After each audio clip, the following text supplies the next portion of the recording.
وہاں سے جب گزرے ہیں راستے میں امام نے وہ مصیبتیں اٹھائی ہیں کہ تازیانوں کی اذیت برداشت کی ہے. ایک مرتبہ نماز پڑھ رہے تھے, منہال نے دیکھا جب سجدے میں گئے ہیں امام کے پیروں پر گوشت نہیں ہے, ہڈیاں نظر آ رہی ہیں. تڑپ گیا, مولا یہ کیا؟ کہا کہ رائے کوفہ و شام میں مجھے اونٹ کی پشت کے ساتھ ایسے باندھ دیا جاتا تھا کہ میرے پیروں کا گوشت زنجیروں کے کٹ کٹ کے زنجیروں سے, گرم زنجیروں سے کٹ کٹ کٹ کے زمین پر گرتا جاتا تھا. جب سے لے کے آج تک کہ منہال میرے پیروں پر گوشت نہیں. منہال نے کہا مولا کب تک روئیے گا؟ کہا کہ منہال تو نے ہمارے ساتھ انصاف نہیں کیا. یعقوب کا ایک فرزند جدا ہوا تھا, پتا تھا زندہ ہے, اتنا روئے کہ آنکھیں سفید ہو گئی. کہا مولا شہادت تو آپ کی میراث ہے, شہادت تو آپ کی بزرگی ہے, شہادت تو آپ کے سر کا تاج ہے. کہا منہال شہادت ہمارے سر کا تاج ہے, لیکن باپوی بہنوں کا باسرے اڑیاں بازاروں درباروں میں آنا یہ ہمارے گھر کی میراث نہیں ہے. لعنت اللہ علی القوم الظالمین وسيعلم الذين ظلموا أي منقلب ينقلبون.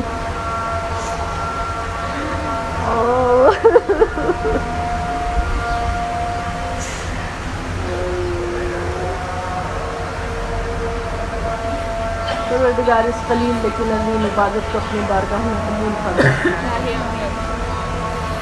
ہمیں دعا کی توفیق عطا فرما, مولا کی معرفت عطا فرما.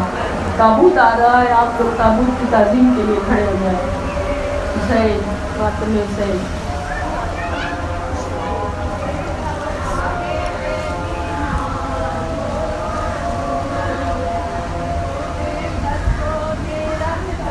بہت اچھی پڑھی, میں نے بھی عربی پڑھی. آستان بن ثابت جو ہے وہ بہت بڑا شاعر تھا عربی کا.